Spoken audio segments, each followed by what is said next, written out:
കുംഭമേളയിൽ തിക്കിലും തിരക്കിലും 30 പേർ മരിച്ചതായി UP സർക്കാരിന്റെ സ്ഥിരീകരണം. 60 പേർക്ക് പരിക്കേറ്റതായും മരിച്ചവരിൽ 25 പേരെ തിരിച്ചറിഞ്ഞതായും പോലീസ് വ്യക്തമാക്കി. മൗനി അമാവാസി ദിനത്തിലെ സ്നാനത്തിനായി വൻ ജനാവലി എത്തിയതോടെ ബാരിക്കേഡുകൾ തകർന്നതാണ് ദുരന്ത കാരണം.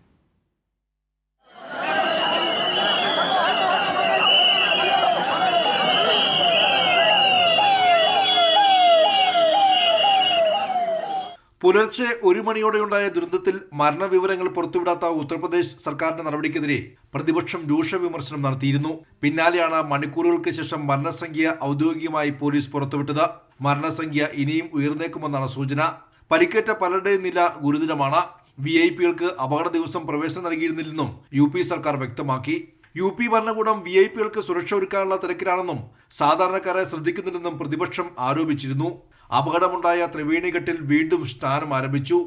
സഹായത്തിനായി 1920 എന്ന ഹെൽപ്പ് ലൈൻ നമ്പറും ആരംഭിച്ചിട്ടുണ്ട്. ത്രിവേണി സംഗമം നടക്കുന്ന മൗനി അമാവാസി ദിനത്തിലെ സ്നാനത്തിനായി വൻ ജനാവലി എത്തിയതോടെ ബാരിക്കേഡുകൾ തകർന്നാണ് ദുരന്ത കാരണം. കോടിക്കണക്കിന് വിശ്വാസികളെത്തുന്ന പ്രയാഗ്രാജിൽ വേണ്ടത്ര സുരക്ഷ ഒരുക്കില്ലെന്ന ആരോപണവും ശക്തമാണ്. കഴിഞ്ഞയാഴ്ച കുംഭമേളയ്ക്കിടെ വൻ തീപിടുത്തമുണ്ടായിരുന്നു.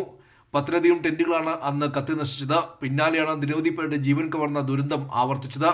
പ്രധാനമന്ത്രി നരേന്ദ്രമോദിയും രാഷ്ട്രപതിയും അടുത്തയാഴ്ച കുംഭമേളയിൽ എത്താനിരിക്കെയാണ് വൻ സുരക്ഷാ വീഴ്ചയും ദുരന്തവും.